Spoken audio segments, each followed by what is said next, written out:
تو حضور کی محبت میں کیا کہہ رہی ہے؟ دل ہوا جب سے آقا غلام آپ کا، میرے لب ہے اور آقا ہے نام آپ کا۔ غلام ہو گئے نا دل، بس اب حضور کی باتیں کر رہی ہے شوہر کے سامنے۔ وہ پوچھتا ان کا کھانے پینے کو چھوڑو، دودھ کے برتن بھرے پڑے ہیں، حضور کے اوصاف بیان کر رہی ہے، حضور کا حلیہ بیان کر رہے، کبھی حضور کی زلفوں کا تذکرہ، کبھی حضور کے رخ انور کا تذکرہ، کبھی آپ کے لباس کا تذکرہ، کبھی آپ کے غلام کا تذکرہ، کبھی حضور کی مسکراہٹ کا تذکرہ، کبھی حضور کے آرام کا تذکرہ۔ ایسے آرام کیا، ایسے بولتے تھے، ایسے مسکراتے تھے، ایسے بکری کی پشت پہ ہاتھ پہ، بس یہی باتیں دیوانوں کی طرح کر رہی ہیں۔ دل ہوا جب سے آقا غلام آپ کا، میرے لب ہیں اور آقا ہے نام آپ کا۔ سب کہہ دو سبحان اللہ، ساتھ ہی کہہ دو ماشاءاللہ۔ دل ہوا جب سے آقا غلام آپ کا، میرے لب ہیں اور آقا ہے نام آپ کا۔ روح مہکنے لگی، دل چہکنے لگا، روح مہکنے لگی، دل چہکنے لگا، رشک سے مجھ کو ہر ایک تکنے لگا، اور تو کچھ نہیں بات اتنی سی تھی، اور تو کچھ نہیں بات اتنی سی تھی، پڑھ رہا تھا میں شاہ سلام آپ کا، اور تو کچھ نہیں بات اتنی سی تھی، پڑھ رہا تھا میں شاہ سلام آپ کا۔ دل ہوا جب سے آقا غلام آپ کا، میرے لب ہیں اور آقا ہے نام آپ کا۔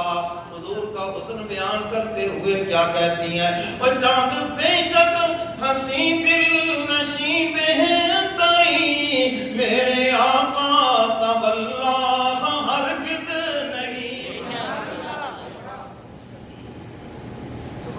وہ چاند بے شک ہنسی دل نشیب ہے تری، میرے آقا سا واللہ ہرگز نہیں۔ لوگ کہتے ہیں ہے چاند حسن عتم، لوگ کہتے ہیں چاند سب سے حسین ہے، چاند سے زیادہ اور کچھ بھی حسین نہیں۔ لوگ کہتے ہیں ہے چاند حسن عتم، اپنا دعویٰ کہ ہے یہ غلام آپ کا۔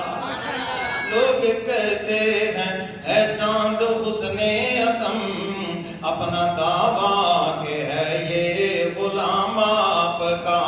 دل ہوا جب سے آقا غلام آپ کا، میرے لب ہیں اور آقا ہے نام آپ کا۔ وہ چاند بے شک ہنسی مہجبی دل بری، جیسے آقا ہے ویسا لوگوں نہیں۔ حسین ہے چاند لیکن زلفوں سے تو محروم ہے، چاند حسین ہے دندان کی چمک سے تو محروم ہے، ہونٹوں کی خوبصورتی سے محروم ہے۔ الم نجعل له عینین ولسانا وشفتین وہدیناہ النجدین۔ آنکھوں کا تذکرہ محبوب کی آنکھوں کا تذکرہ قرآن میں، محبوب کے ہونٹوں کا تذکرہ قرآن میں۔ چاند حسین ہے مگر حسن کی ان چیزوں سے محروم ہے، اس لیے شاعر کہتا ہے وہ چاند بے شک ہنسی مہجبی دل بری، جیسے آقا ہے ویسا لوگوں نہیں۔ مانتا ہوں کہ چن تو بڑی چیز ہے، مانتا ہوں کہ چن تو بڑی چیز ہے، لکھ رہا ہوں میں تجھ کو غلام آپ کا۔ مانتا ہوں کہ چن تو بڑی چیز ہے، لکھ رہا ہوں میں تجھ کو غلام آپ کا۔ دل ہوا جب سے آقا غلام آپ کا، میرے لب ہیں اور آقا ہے نام آپ کا۔ آخر میں شاعر کیا کہتا ہے؟ وہ بیت اقدس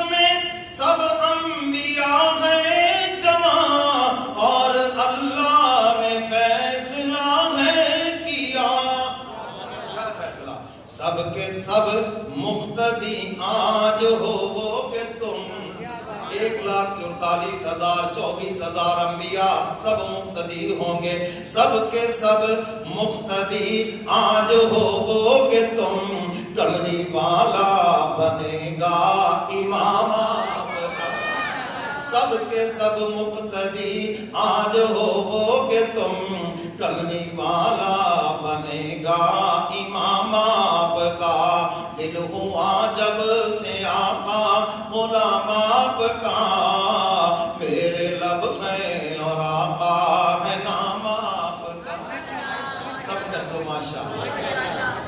شوہر کہنے لگا اتنا حسین و جمیل ایسی تعریفیں پھر بیٹھی کیا کرتی، اٹھو ہم حضور کے پیچھے چلتے ہیں۔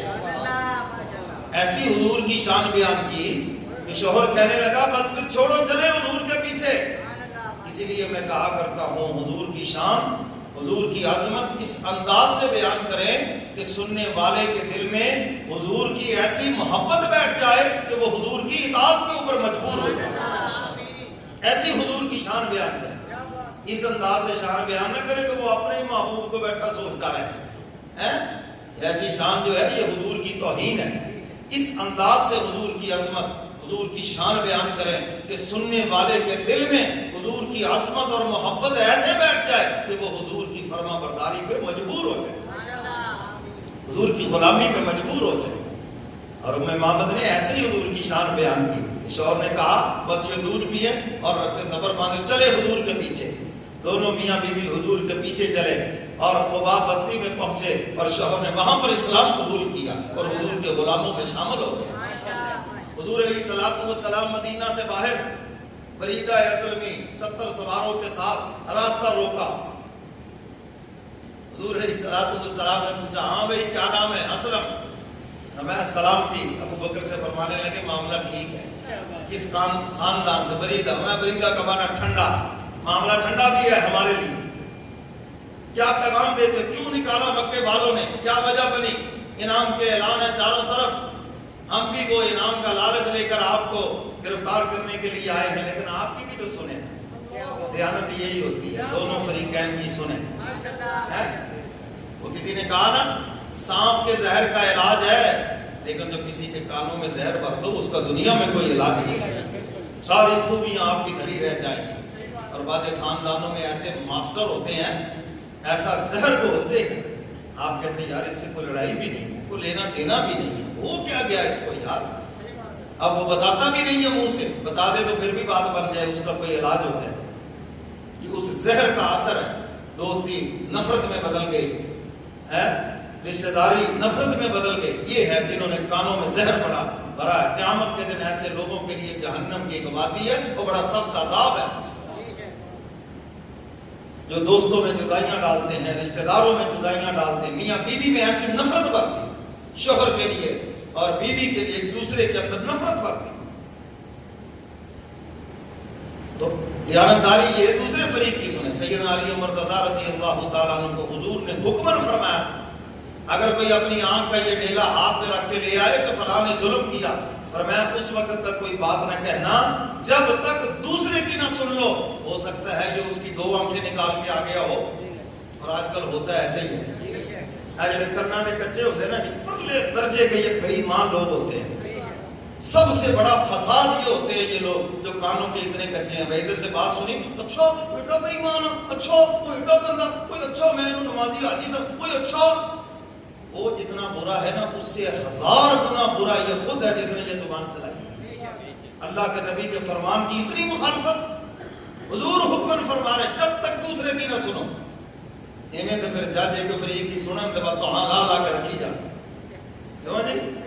آپ والا معاملہ کر لیں، بس ایک کی سنیں اور دوسرے کی سنیں ہی نا، اور گردنیں اتار دیں بس سب کی۔ میرے محترم سامعین، دیانت یہی ہے، جب ایک کی سنی ہے تو پھر دوسرے کی بھی سنیں، چاہے وہ بیٹے ہیں، چاہے وہ بھائی ہے، چاہے وہ دوست ہے، چاہے وہ رشتہ دار ہے، چاہے کوئی بھی ہے، دونوں کی سنیں پھر فیصلہ کریں۔ ایک کی سن کر فیصلہ نہ کریں۔ اور آج یہ بڑی بیماری ہے، اور یہ جو کانوں کے کچے ہوتے ہیں فساد برپا کرتے ہیں۔ بیوی کے بارے میں کسی نے کہہ دیا کانوں کے کچے ہیں، اسی وقت بیوی پہ سیخ پا ہے۔ اولاد کے بارے میں کہہ دیا، بچوں کو ڈانٹنا شروع کر دیا لوگوں کے کہنے پر، وہ بے وقوف اولاد تمہاری ہے، تمہیں نہیں پتا کہ وہ تمہارے حاسد ہے، تمہاری اولاد کے حاسد ہے۔ تمہاری دولت کے حاسد ہے، تمہاری عزت اور مرتبے کے حاسد ہے، ان کی باتیں سن کر اپنوں کو برا بھلا کہنا شروع کر دیا، ذرا ان کی بھی تو سنو۔ سمجھ آ رہی ہے؟ بولو تو صحیح۔ یہاں پر تو بہتر تربیت ہے، سرجن کے پاس جانا ہے تو پریشان تو ہونا ہی ہے، نہ میں مرم پٹی والا ہوں نہ میں نے کو مرم پٹی لگانی ہے، کان کھول کے سن لو۔ سمجھ گئے کہ نہیں؟ جو روحانی معالج ہے اس نے تو پھر علاج کرنا ہے بیماری کا، اور گھوڑے کے اندر سے جب تک گند نہ نکلے ٹھیک ہو جائے گا؟ اتنی مرضی مرم پٹیاں لگا، اور اگر اس کو چیرا دے دیا جائے، پکے ہوئے کا گند نکال دیا جائے، وقتی طور پہ تکلیف تھوڑی سی زیادہ ہوگی لیکن راحت ہو جائے۔ سمجھے وہ بات؟ آج کل مرم پٹی والوں کو بڑا پسند کیا جاتا ہے، بڑی میٹھیا میٹھیا گلا کرتے، پیار دیا گلا کرتے، بڑی میٹھیا میٹھی ہے، میٹھے میٹھے۔ ہاں ٹھیک ہے، بالکل بھی۔ تو میرے محترم سامعین، بریدہ اسلمی فرمایا کہ معاملہ ٹھنڈا ہے، اطاعت والا ہے جی۔ حضور علیہ الصلوۃ والسلام نے فرمایا بڑی اچھی بات ہے، حضور علیہ الصلوۃ والسلام نے خود اپنا تعارف کرایا، میں اللہ کا آخری نبی ہوں، اللہ نے مجھے بھیجا ہے بنی نوع انسان کے لیے۔ حضور کی زبان مبارک سے حضور کا تعارف سنا، نقد ہی دل دے دیا، کیا خوش نصیب ہے، نقد دل دے دیا حضور کو۔ حضور ہاتھ بڑھائیے، سارے لوگوں نے کہا سردار ہمارے بغیر ہم بھی حق کے ساتھ، آپ نے دل دے دیا تو ہمارا دل بھی پیش کر دو۔ 70 کے 70 مسلمان ہو گئے، اور حضور علیہ الصلوۃ والسلام کے لیے ایک جھنڈا آگے لیا، انہوں نے کہا اب ہم آپ کے ساتھ چلیں گے۔ اور جب مدینہ پہنچتے ہیں، مدینہ والے منتظر ہیں، مدینے کی جانب سوارا رہا ہے، مدینے کی جانب سوارا رہا ہے، محمد بمثل بہارا رہا ہے۔ صلی اللہ علیہ وسلم، حضور کا نام آئے تو کیا کہنا ہے؟ صلی اللہ علیہ وسلم۔ 10 نیکیاں ملیں گی، 10 گناہ معاف ہوں گے، اور جنت میں 10 درجے بلند ہو جائیں گے۔ مدینے کی جانب سوارا رہا ہے، محمد بمثل بہارا رہا ہے، جو نکلی سواری کھجوروں کے جھنڈ سے، ہے جبریل بھی بار بار۔ ایک یہودی نے چیخ لگائی، مسلمانوں تمہارا مژدہ آ گیا، جس کا انتظار کتنے دنوں سے کر رہے ہو۔ حضرات صحابہ کرام دوڑے ہوئے آ گئے اور میرے کملی والے پیغمبر کا استقبال کیا، اور حضور علیہ الصلوۃ والسلام کو لے کر قباء بستی کے اندر داخل ہو گئے۔ مدینے کی جانب سوارا رہا ہے، محمد بمثل بہارا رہا ہے۔ مدینہ میں یہ کوب کو غلغلہ ہے تاری، غریبوں کے ہاں تاجدار رہا ہے، غریبوں کے ہاں تاجدار رہا ہے۔ مکہ والے تو اپنی اکڑ فوں میں رہ گئے، اور مدینہ کے غریب میرے کملی والے پیغمبر کو اٹھا کے لے گئے، اور یہ وعدہ لیا کملی والے پیغمبر سے، اللہ آپ کو فتح نصیب فرما دے، مکہ فتح ہو جائے، لیکن ہم سے وعدہ کرے کہ آپ پھر کبھی مدینہ چھوڑ کر نہیں جائیں۔ حضور جو آپ کے دشمن وہ ہمارے دشمن ہیں، جانوں سے مالوں سے ہم لڑیں گے آپ کے دشمنوں کے ساتھ، اور جو آپ کے صحابہ آپ کے ساتھ آئے ہیں اپنے مال سے آدھا آدھا سب کو ہم نے دے دیا، لیکن ایک وعدہ ہے کہ آپ پھر ہمیں کبھی چھوڑ کر نہیں جائیں گے۔ اور ایک موقع پر ایک جنگ پر ایسا ہوا، حضور علیہ الصلوۃ والسلام نے مال غنیمت مکہ والوں کو زیادہ دے دیا اور مدینے والوں کو تھوڑا دیا۔ جو نوجوان صحابی تھے نا، نوجوان پرجوش ہیں، ان کو اعتراض ہوا کہ لڑے ہم، بنا ہم نے دی، اور سارے صحابہ کو مہاجروں کو ہم نے سنبھالا، اور جناب جب مال غنیمت کی تقسیم کی باری آئی تو حضور نے مکہ والوں کو زیادہ دے دیا۔ حضور کو اطلاع ملی، مخلص وہی ہوتے ہیں جو خبر دے دیں، یہ جو گونگے گمسم ہو جاؤ، یہ کوئی آدمی نہیں، یہ کوئی دوست نہیں ہے، آ کر حضور کو اطلاع دی کہ یہ افواہ پھیلی ہوئی ہے۔ حضور علیہ الصلوۃ والسلام نے سب کو جمع فرمایا ادھر آؤ بھائی، نوجوانوں کا اعتراض ہے۔ حضور فرماتے ہیں دیکھو ابھی شام ہونے والی ہے، مکہ والے گھر جائیں گے، کوئی اونٹ لے کے جائے گا، کوئی گھوڑا لے کے جائے گا، کوئی سامان لے کے جائے گا، کوئی جناب درہم دینار لے کے جائے گا، کوئی جناب زرہ لے کے جائے گا۔ اور مدینے والوں تم کتنے خوش قسمت ہو، تم مصطفیٰ کو ساتھ لے کے جاؤ، تم دو جہاں کے سردار کو اپنے ساتھ لے کر جاؤ۔ سب کے چہروں پہ مسکراہٹیں آ گئی، جو ملا ہے یا رسول اللہ یہ بھی ان کو دے دے، ہمارے لیے یہ سب سے بڑی سعادت ہے۔ تو حضور علیہ الصلوۃ والسلام قباء بستی میں 3 دن قیام فرمایا، اور وہاں پر مسجد قباء اسلام کی پہلی مسجد اس کی تعمیر فرمائی، جس کی تعریف اللہ نے قرآن میں کی ہے، لَمَسْجِدٌ أُسِّسَ عَلَى التَّقْوَى مِنْ أَوَّلِ يَوْمٍ أَحَاطَ، وہ مسجد جس کی بنیادیں تقوی کے اوپر ہیں۔ اور حضور علیہ الصلوۃ والسلام نے بنفس نفیس اس میں پتھر اٹھائے، اس مسجد کی تعمیر فرمائی، اور یہ اس مسجد کی شان ہے، اس کی عظمت ہے کہ جو آدمی اپنے گھر سے بلڈنگ سے وہاں مکہ مکرمہ میں مدینہ منورہ میں وضو کر کے وہاں جائے اور وہاں جا کر 2 نفل ادا کرے، اس کو مقبول عمرے کا ثواب ملتا ہے۔ اللہ ہم سب کو وہاں لے جائے۔ اسلام کی پہلی مسجد ہے مسجد قباء، اس کی حضور نے تعمیر فرمائی، تو یہ اس کی فضیلت ہے۔ آپ حج عمرے کے لیے جائیں، مدینہ میں آپ کا ٹھہراؤ ہے، تو وہاں پر آپ اپنی بلڈنگ سے وضو کر کے جائیں، اس کی فضیلت ہے۔ باقی اگر وضو ٹوٹ جائے انسان ہے تو کوئی بات نہیں، وہاں جا کر بھی وضو کر لے۔